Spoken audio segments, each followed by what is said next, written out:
Hello students, welcome back to my YouTube channel. So exercise 4.4 देखने के लिए आपको टॉपिक देखना पड़ेगा पहले, what are minors and cofactors. So यहाँ पर हम स्टार्ट करेंगे यहाँ पे इंट्रोडक्शन के साथ कि हम माइनर्स कैसे फाइंड आउट करते हैं एंड कोफैक्टर्स कैसे फाइंड आउट करते हैं।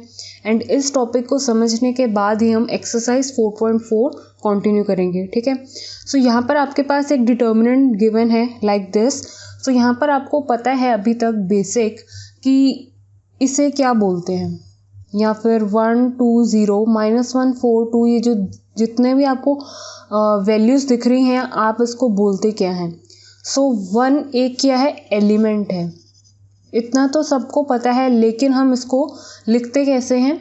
तो ये एलिमेंट है कहाँ पर, इसकी जो पोजीशन है वो है कहाँ पर एग्जैक्टली, वो इसकी एलिमेंट की पोजीशन भी हमें इस वैल्यू से पता चल जाती है, राइट। सो एलिमेंट को आप किस तरह से लिखते हैं, AIJ, I से मतलब रो, J से मतलब कॉलम। सो 1 कहाँ पर है आपका। सो अगर मुझे 1 लिखना है तो मुझे एलिमेंट नेम क्या देना होगा, 1 रो 1 कॉलम, पर आपका जो एलिमेंट है वो क्या है, 1, right.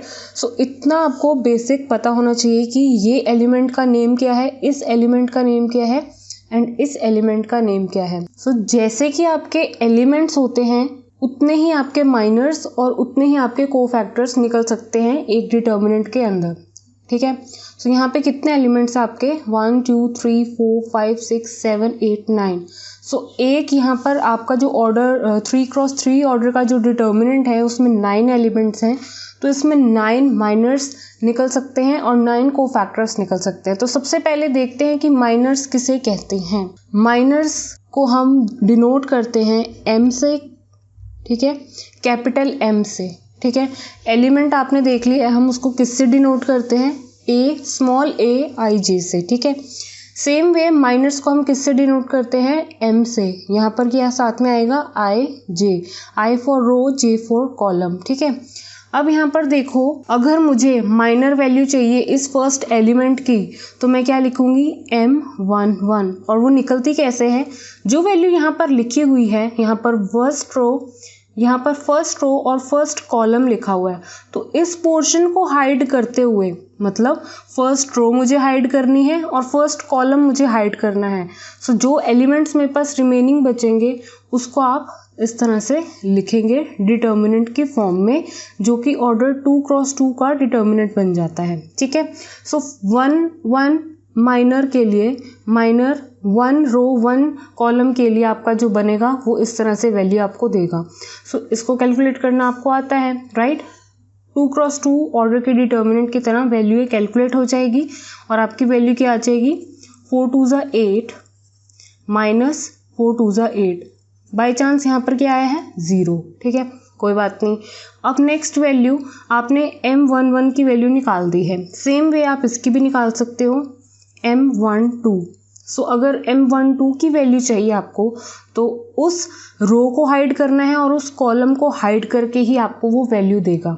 So first row hide करनी है और सेकंड कॉलम हाइड करते हुए रिमेनिंग एलिमेंट्स इस तरह से आपके आ जाएंगे, -1 2 2 2, दैट मीन्स -2 -4, दैट मीन्स -6 आपकी वैल्यू आई है M12 की। आई होप आप रिमेनिंग एलिमेंट्स की वैल्यू भी निकाल पाएंगे, राइट। तो आपको मैंने ये करके दिखा दिया है। अभी M13 की भी हम निकाल लेते हैं। फर्स्ट रो और थर्ड कॉलम को हाइड करते ही मेरे पास इसमें एलिमेंट्स आ जाएंगे, दैट मीन्स -1 4 2 4, जिसकी वैल्यू आएगी -12, ठीक है। तो माइनर्स की वैल्यू आपने कैलकुलेट करनी सीख ली है, बहुत ही इजी थी, राइट। अब देखो माइनर्स के बाद कोफैक्टर्स किसे कहा जाता है। माइनर्स को हमने किस नेम से बुलाया, M, कैपिटल M से। एलिमेंट्स के लिए स्मॉल AIJ, कोफैक्टर्स के लिए हमारे पास क्या है, कैपिटल AIJ। सो I का मतलब रो, J का मतलब कॉलम और कैपिटल A से मतलब है आप कोफैक्टर्स की वैल्यू निकाल रहे हैं अब, ठीक है।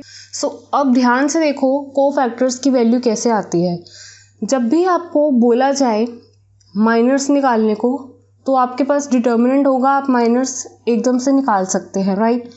अगर आपको डायरेक्ट बोला जाए, डिटर्मिनेंट गिवन हो, डायरेक्ट बोला जाए कोफैक्टर्स निकालो, ये ना बोला जाए कि माइनर्स निकालो, सिर्फ बोला जाए कोफैक्टर्स निकालो।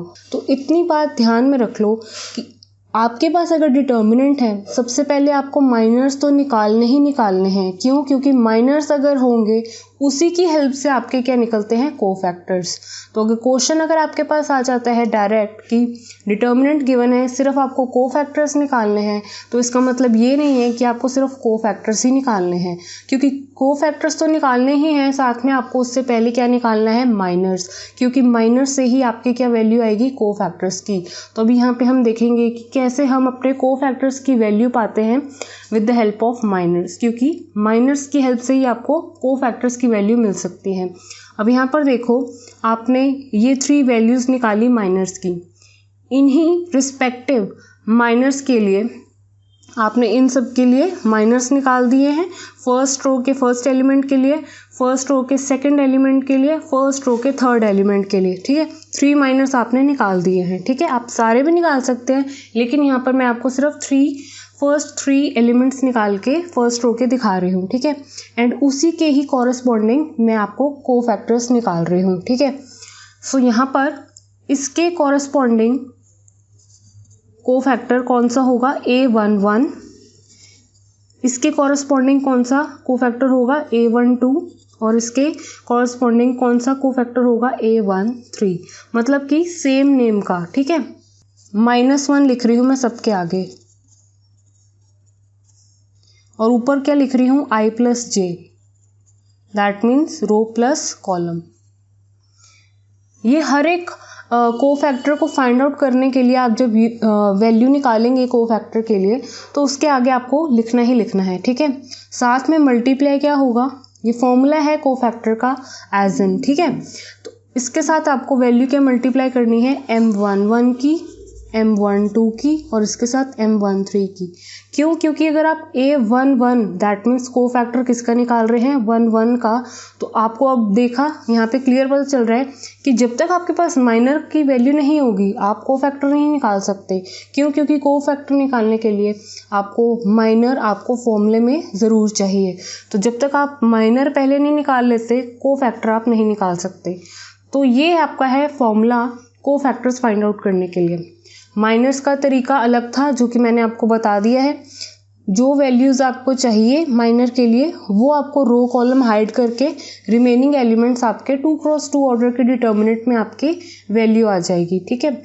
एंड कोफैक्टर्स निकालने के लिए आपके पास ये फॉर्मूला है। फॉर्मूला क्या कहता है कि आपको क्या लिखना है, यहाँ पर -1 पहले बाहर लिखना है, और ऊपर पावर में क्या लिखना है, रो प्लस कॉलम, ठीक है।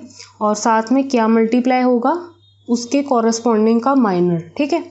तो मतलब यहाँ पर अगर 1 है I और J की जगह, तो यहाँ पर क्या हो जाएगा, -1 के ऊपर 1 + 1, साथ में M11 की वैल्यू क्या आ रही है, बाई चांस ही 0 आ रही है, ठीक है। सो दैट मीन्स 1 + 1 इसकी पावर क्या हो गई है, स्क्वायर। तो ये 0 के साथ मल्टीप्लाई होगा, 0 ही आंसर आएगा। तो यहाँ पर अभी आपको क्लियर पता नहीं चलेगा, जो मैं आपको नेक्स्ट पॉइंट बताने की कोशिश करूँगी, ठीक है। यहाँ पर ध्यान से देखो, रो आपकी 1 है, कॉलम आपका 2 है। सो -1 के ऊपर 1 + 2 होगा, और साथ में M12 की वैल्यू मल्टीप्लाई करोगे, दैट इज -6, ठीक है। सो -1 की पावर क्या है, 1 + 2 दैट मीन्स क्यूब, और साथ में क्या है, -6। सो -1 का क्यूब करेंगे, आपको अगेन माइनस मिलेगा। सो माइनस के साथ -6 मल्टीप्लाई होगा, क्या वैल्यू होगी आपकी, +6। सो कोफैक्टर 1 2 की वैल्यू क्या आई है, 6, जबकि माइनर 1 2 की वैल्यू क्या आई थी, -6। यहाँ पर देखो A13, सो दैट मीन्स -1, यहाँ पर क्या लिखना है, 1 + 3, और M13 की वैल्यू क्या है, -12। यहाँ पे ये वैल्यू क्या होगी, -1 के ऊपर 4, और साथ में क्या है, -12। -1 की power 4 that means -1 4 times multiply होगा, तो आपका जो माइनस है वो पॉजिटिव में ही कन्वर्ट हो जाएगा, क्योंकि ऑर्डर क्या है ऊपर इवन, तो आपको पॉजिटिव में वैल्यू मिलेगी, और साथ में क्या है, minus. So plus minus minus ही आंसर आपका आ रहा है, ठीक है। तो आपने देखा वैल्यू निकालना माइनर्स की, उसके बाद आपने देखा कोफैक्टर्स कैसे निकालते हैं। सो माइनर्स कोफैक्टर्स आपको निकालने आ गए हैं, लेकिन अब कोफैक्टर्स निकालने का और भी सिंपलेस्ट वे है। अगर आपको ये फॉर्मूला ध्यान में नहीं भी रहता है, तो आप क्या करेंगे, माइनर्स तो आपको निकालने ही निकालने हैं। इसके बाद कोफैक्टर्स निकालने के लिए बहुत ही सिंपलेस्ट ट्रिक है, अगर आप नोट करना चाहो तो।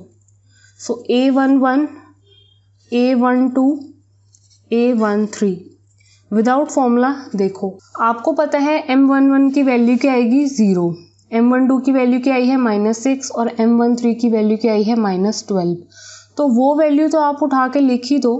अब जहाँ पर ये चीज़ आपकी ऑड बन रही है ए के साथ, अगर ये जो चीज़ है आपकी रोज़ और कॉलम्स को ऐड करके, अगर ये देखो रफ में या माइंड में अपने ऐड करके देखोगे तो यहाँ पे 1 + 2 कितना होगा, क्यूब, ये आपको क्यूब देगा। सो जब भी आप ऑड वैल्यू देखोगे तो आप उसका आंसर क्या कर दोगे, अगर आपके माइनर की वैल्यू -6 है तो आप +6 उठा के लिख दोगे डायरेक्ट। ऐसे ही जहाँ पर आपके पास पावर्स इवन है तो वहाँ पे आप वैल्यू को चेंज नहीं करोगे, ना ही आप उसके साइन को चेंज करोगे, तो वहाँ पर आपको साइन चेंज करने की बिल्कुल भी ज़रूरत नहीं है, एग्जैक्टली वही वैल्यू आपको उतारनी है। सो यहाँ पर देखो, अगर मैंने फॉर्मूले के साथ किया था तब भी मेरा क्या आया था 0, प्लस में 6, माइनस में 12।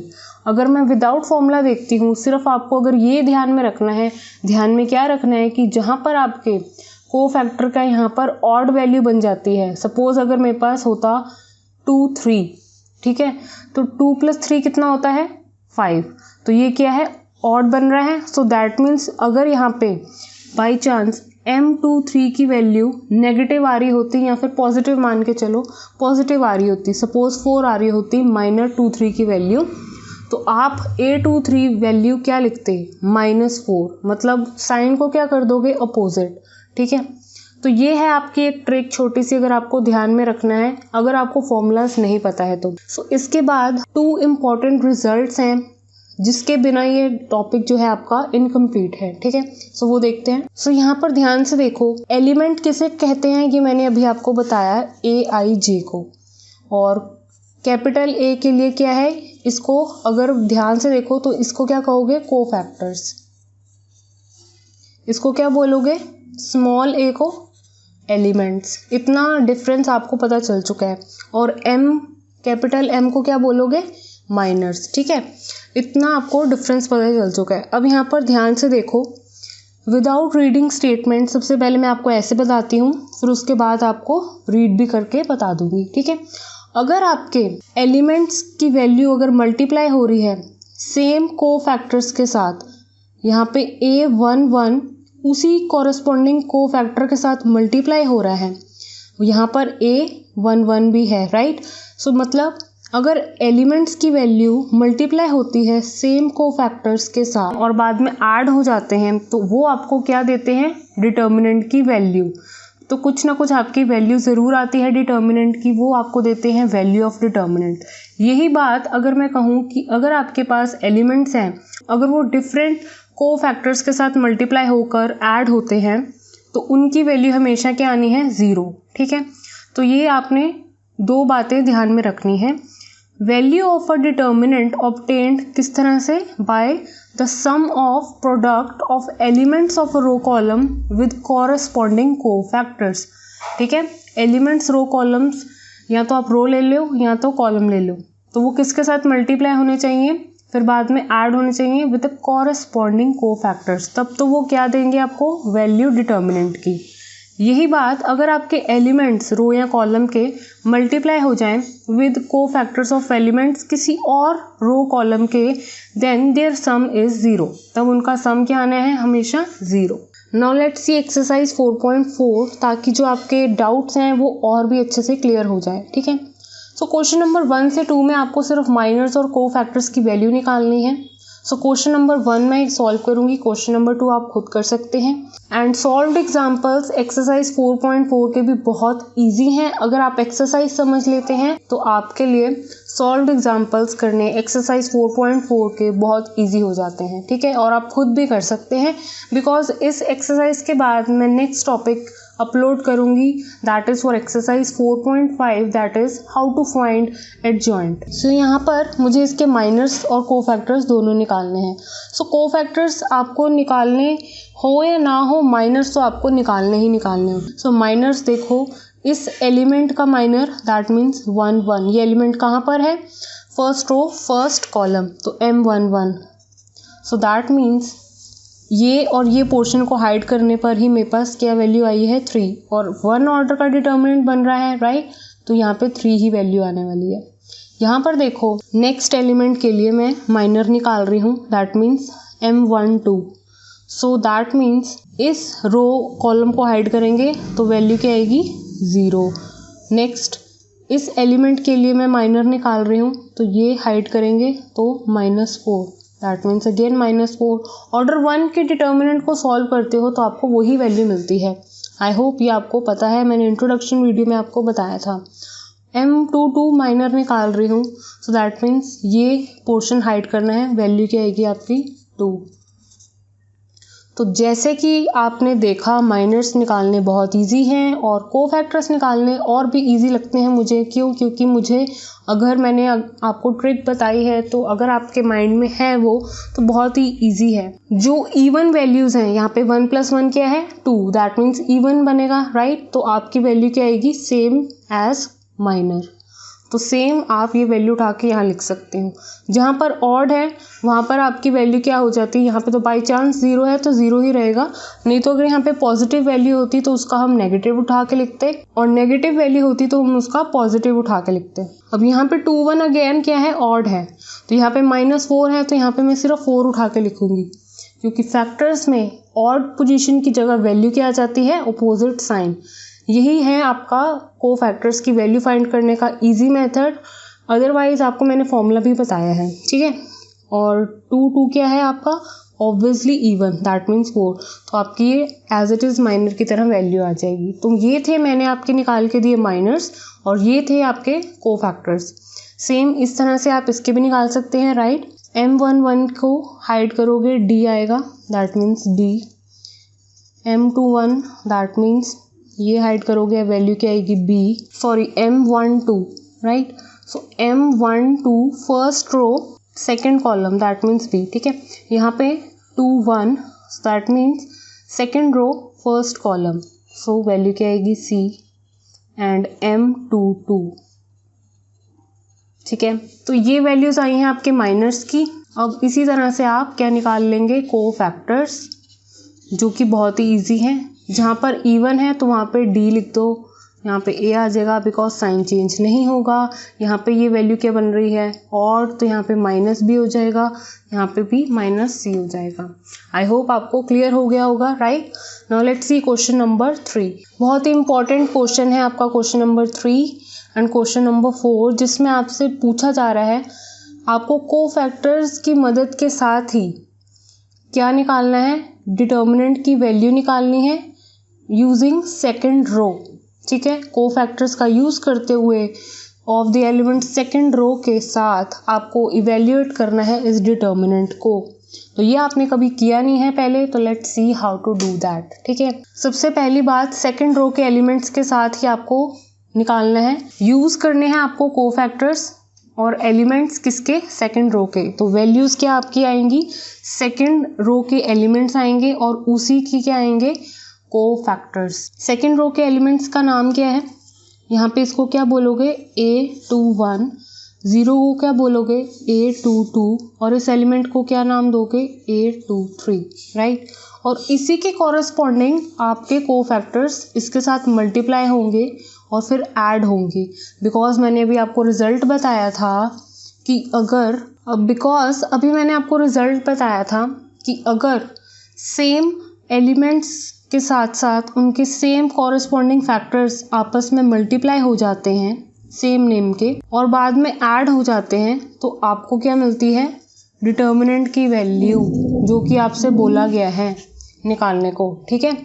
उन्होंने एलिमेंट्स बता दिए आपको कौन से उठाने हैं। इसी तरह से मैंने आपको रिजल्ट बताया था, राइट? सो यहाँ पे ये एक एग्जाम्पल था। यहाँ पे फर्स्ट रो की उन्होंने एलिमेंट्स उठाए थे और उसी की कॉरस्पॉन्डिंग क्या उठाए थे? कोफैक्टर्स, और जिनको मल्टीप्लाई करने के बाद ऐड कर दिया था तो वैल्यू क्या मिल गई थी?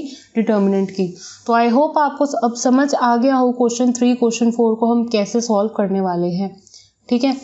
लेकिन अगर मैं लिख दूं A21 मल्टीप्लाई हो रहा है A31 के साथ, A22 मल्टीप्लाई हो रहा है A32 के साथ, ऐसे ही A23 मल्टीप्लाई हो रहा है A33 के साथ।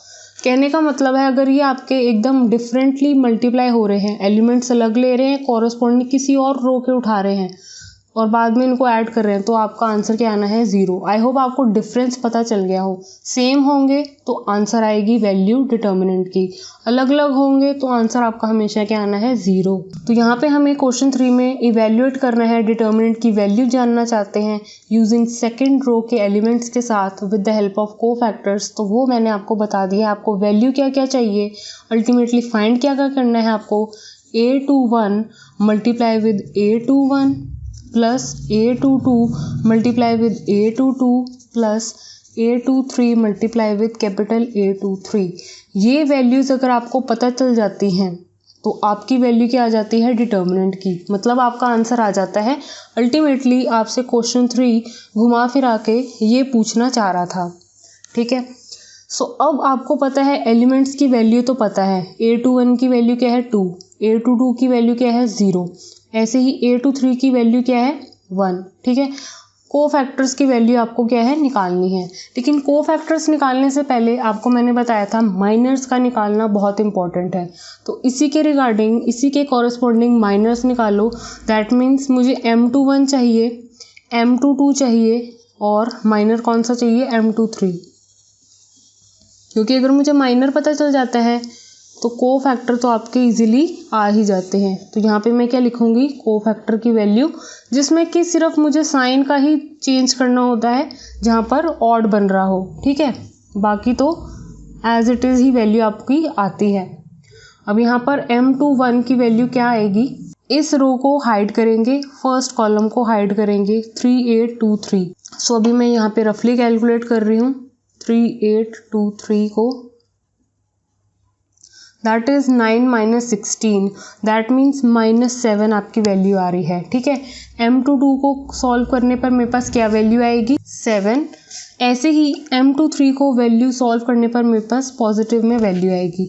अब जहाँ पर इवन है 2 क्या है आपका इवन बन रहा है, तो यहाँ पर आपकी सेम 7 वैल्यू उठ के आ जाएगी सेम एज माइनर। लेकिन यहाँ पर ऑड बन रहा है 2 1, तो यहाँ पे अपोजिट साइन आएगा माइनर का। सो यहाँ पे -7 है तो +7 होगा, यहाँ पे +7 है तो यहाँ पे -7 होगा, ठीक। तो आपने ये वैल्यूज़ निकाल ली, एलिमेंट्स आपके पास थे ही। इस इक्वेशन में अब आपकी वैल्यूज़ पुट करती हूँ तो आपका आंसर आ जाएगा, ठीक है। सो A21 की वैल्यू क्या है 2 मल्टीप्लाई विद A21 जो कि क्या है 7, प्लस A22 की वैल्यू क्या है 0 और A22 की वैल्यू क्या है 7, प्लस A23 की वैल्यू क्या है 1 और A23 की वैल्यू क्या है -7। इसको सॉल्व करते ही आपके पास क्या आ जाता है फाइनल आंसर, जो कि आपके NCERT बुक में गिवन है।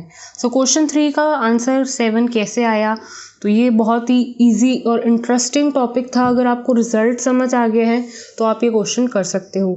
सेम क्वेश्चन नंबर 4 भी एग्जैक्टली इसी तरह से होगा। तो चलिए इसको देखते हैं।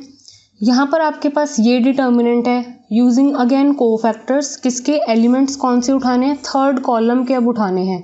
दैट मीन्स ये आपको थर्ड रो के एलिमेंट्स पिक करके इन्हीं के कॉरस्पॉन्डिंग को फैक्टर्स की वैल्यू इनके साथ मल्टीप्लाई करके और बाद में ऐड करके कि क्या वैल्यू मिलेगी डिटर्मिनेंट की, जो कि आपसे पूछा गया है, ठीक है। सो ये इसको क्या बोलोगे, इस एलिमेंट का नेम क्या होगा A31, इसका A32 और इसका A33। इसके कॉरस्पॉन्डिंग माइनस पहले निकाल लेते हैं, क्योंकि माइनस निकालेंगे तभी हमारे को फैक्टर्स आ जाएंगे, ठीक है। अल्टीमेटली फाइंड क्या कर रहे हैं, मैं वो आपको इक्वेशन लिख देती हूँ। दैट मीन्स A31 कैपिटल में A31 प्लस A32 कैपिटल में A32 plus A33 multiply with A32, right. ये आपको फाइंड करने हैं, जिसमें कि एलिमेंट्स की वैल्यू तो आप जानते ही हैं जो कि आपको गिवन है, बस आपको को फैक्टर्स निकालने हैं। तो को फैक्टर्स कैसे निकलेंगे, माइनर्स की वैल्यू की हेल्प के साथ। अब अगर आपके माइनर्स आ चुके हैं तो आपके कोफैक्टर्स भी इजीली आ सकते हैं। अब यहाँ पर साइन चेंज करने की वैल्यू है क्या हमें? नो, क्योंकि यहाँ पे 3 1 क्या बनकर ऐड बनकर क्या होगा वैल्यू? इवन। सो यहाँ पे एज इट इज वही वैल्यू आ जाएगी जो कि माइनर की है। दैट मीन्स ऐसे ही A32 की वैल्यू क्या आपकी चेंज होगी? ऑफकोर्स चेंज होगी। यहाँ पर नेगेटिव में अब आएगी वैल्यू -z x - y, जो कि ये माइनस अंदर मल्टीप्लाई कर दूं तो वैल्यू क्या हो जाएगी? y - x। ठीक है। A33 की वैल्यू अगेन साइन चेंज होगा? नहीं, क्योंकि ये क्या है? इवन। सो यहाँ पर y - x की वैल्यू आपकी आ जाएगी एज इट इज, जैसे कि माइनर की थी। सो यहाँ पर आपके कोफैक्टर्स भी निकल के आ चुके हैं और एलिमेंट्स की वैल्यू आप पहले से जानते हैं। तो अब ये वैल्यूज अपने इस इक्वेशन में पुट कर दोगे तो आपको मिल जाएगा फाइनल आंसर। सो इक्वेशन में वैल्यूज डालते ही आपके पास क्या वैल्यू आएगी? इस तरह से। ये एलिमेंट्स की वैल्यू है और बाकी जो है आपके कोफैक्टर्स की वैल्यू साथ में क्या है? मल्टीप्लाई हो रही है। बस इसको सॉल्व करना है, सिंप्लीफाई करना है। ठीक है। सो z के साथ x² - y² as it is रहने दो अभी। यहाँ पर z का स्क्वायर हो गया है और अंदर क्या है? y - x, और इस टर्म को मल्टीप्लाई करोगे और यहाँ पर क्या है? y - x, साथ में क्या है? xy। यहाँ पर इस पोर्शन में देखो y - x यहाँ पर भी है, y - x यहाँ पर भी है। तो इस पोर्शन में से कॉमन वैल्यू क्या आएगी आपकी? यहाँ पर y - x मैं बाहर उठा के लिख रही हूँ, तो अंदर मेरे पास वैल्यू क्या बचेगी? यहाँ से z का स्क्वायर और यहाँ से xy। अब यहाँ पर इस चीज़ को ध्यान से देखो, x² - y²। अब मैंने आइडेंटिटी बताई हुई है ऑलरेडी, a का स्क्वायर माइनस b के स्क्वायर को आप क्या लिख सकते हो? a - b, a + b। तो मैं इसको यही लिखने वाली हूँ। z साथ में है, x - y, x + y, बाकी आपका एज इट इज चल रहा है। नेक्स्ट स्टेप देखो, यहाँ पर क्या है? y - x और यहाँ पे क्या है? x - y। तो यहाँ पर अगर मैं इसको y - x में चेंज करना चाहूँ तो माइनस बाहर लिखा मैंने कॉमन, और यहाँ वैल्यू क्या हो गई? y - x। क्यों? क्योंकि अगर माइनस को अंदर मल्टीप्लाई करूँगी तो मेरे पास अगेन x - y वैल्यू मिल जाएगी। तो मैं इसको इस तरह से अगेन लिख सकती हूँ, राइट। अब ये करने से क्या मेरे को बेनिफिट मिला है कि यहाँ से y - x है और यहाँ पे भी y - x है और बीच में साइन है प्लस। तो y - x की वैल्यू कॉमन आ रही है तो मैं उसको क्या लिखूंगी? बाहर। सो y - x आपका गया बाहर, अंदर क्या वैल्यू बची? -z × x + y, प्लस यहाँ से क्या वैल्यू बची? यहाँ से वैल्यू बची z² + xy। यहाँ पे इस टर्म को मैं क्या कर रही हूँ? मल्टीप्लाई कर रही हूँ। बाहर आपका चल रहा है y - x, तो यहाँ पर देखो -zx - zy + z² + xy, इस तरह से आपके पास बन रही है। सब इस पोर्शन को मैं सॉल्व कर रही हूँ, इनर वैल्यूज़ को। बाहर आपका एज इट इज चल रहा है तो अंदर की वैल्यूज़ में भी मैं कुछ ना कुछ कॉमन लेकर सॉल्व करूँगी। यहाँ पे ये स्टेप देखना बहुत इंपॉर्टेंट है। -zx को मैंने किसके साथ लिखा? +xy के साथ, और यहाँ पे z² को किसके साथ लिखा? -zy के साथ। इस पोर्शन में x की वैल्यू कॉमन है, बाहर लिख दो। अंदर क्या बचा? -z + y। यहाँ पे z कॉमन है, z बाहर आया, अंदर क्या बचा? z - y। अब यहाँ पर देखो -z + y है और यहाँ पर है z - y। तो अगर मुझे इसको y - z की फॉर्म में लिखना है, मतलब y को पॉजिटिव में लिखना है, तो माइनस यहाँ से मैं बाहर लिख सकती हूँ। सो मैंने क्या किया, यहाँ पे y - z तो है ही, राइट। सो यहाँ पर माइनस मैं यहाँ से बाहर लिख दूंगी तो अंदर क्या हो जाएगा? y - z। कॉमन ले सकती हूँ मैं यहाँ से माइनस की वैल्यू, तो इस तरह से अब y - z यहाँ पर भी है, y - z यहाँ पर भी है। ये वैल्यूज क्या ले सकती हूँ मैं? कॉमन। सो यहाँ पर y - z में जैसे ही कॉमन लिखती हूँ, अंदर क्या बचेगा? यहाँ से x माइनस यहाँ पे z। तो आप देख सकते हैं आपके पास वैल्यू क्या आ रही है? y - x, y - z और x - z। लेकिन आपका पीछे आंसर क्या आ रहा है? x - y, मतलब y - x की जगह क्या आ रहा है? x - y। तो मतलब मैं यहाँ से माइनस की टर्म कॉमन लिखती हूँ अगर, तो यहाँ पर क्या हो जाएगा? x - y, right. अभी भी इसका मतलब क्या है? यही है। तो x - y, y - z भी है मेरे पास, और यहाँ पे क्या है? x - z। तो ये माइनस अगर मैं इसके साथ मल्टीप्लाई कर दूँ तो मेरे पास क्या वैल्यू आ जाएगी? Exact like your NCERT answer. So this is your final answer for question number 4. Right. इसमें सिंप्लीफिकेशन करने में बहुत स्टेप्स यूज हुए, right. Now let's see question number 5। Question number 5 क्या कहता है कि अगर आपके पास ये डिटर्मिनेंट है एंड कैपिटल AIJ क्या है, को फैक्टर है किसका, स्मॉल एलिमेंट का, तब वैल्यू ऑफ डिटर्मिनेंट कौन बताएगा, कौन सी स्टेटमेंट है इसमें कि जो डिटर्मिनेंट की वैल्यू बता पाएगी। तो रिजल्ट आपको मैंने बताया था, जहाँ पर एलिमेंट्स, स्मॉल एलिमेंट्स और सेम को फैक्टर्स मल्टीप्लाई होंगे वही वैल्यू आपकी बता पाएगा डिटर्मिनेंट। अदरवाइज अगर आप डिफरेंट वैल्यूज़ लेंगे, जैसे यहाँ पे एलिमेंट की वैल्यू डिफरेंट है, को फैक्टर की वैल्यू डिफरेंट है, तो ये स्टेटमेंट आपको वैल्यू ऑफ डिटर्मिनेंट नहीं बताएगी। क्यों? क्योंकि हमेशा आपको क्या आंसर देगी, 0। सो ये ऑप्शन ए तो नहीं है आंसर इसका। सेम यहाँ पर भी आपको डिफरेंट वैल्यूज़ दिखेंगी, ये भी आंसर नहीं है। और सेम वे ये भी आपका आंसर नहीं है, क्योंकि यहाँ पर डिफरेंट एलिमेंट के साथ डिफरेंट को फैक्टर मल्टीप्लाई हो रहा है। सो ऑप्शन डी इसका आंसर है, जो कि वैल्यू ऑफ डिटर्मिनेंट बता पाएगा। क्यों? क्योंकि इसके एलिमेंट्स कॉरस्पॉन्डिंग सेम को फैक्टर्स के साथ मल्टीप्लाई होकर ऐड हो रहे हैं। तो ये आपको क्या बताएगा फाइनल में, डिटर्मिनेंट की वैल्यू। सो क्वेश्चन नंबर 5 का आंसर भी क्या है, D option. So thank you students for watching this video.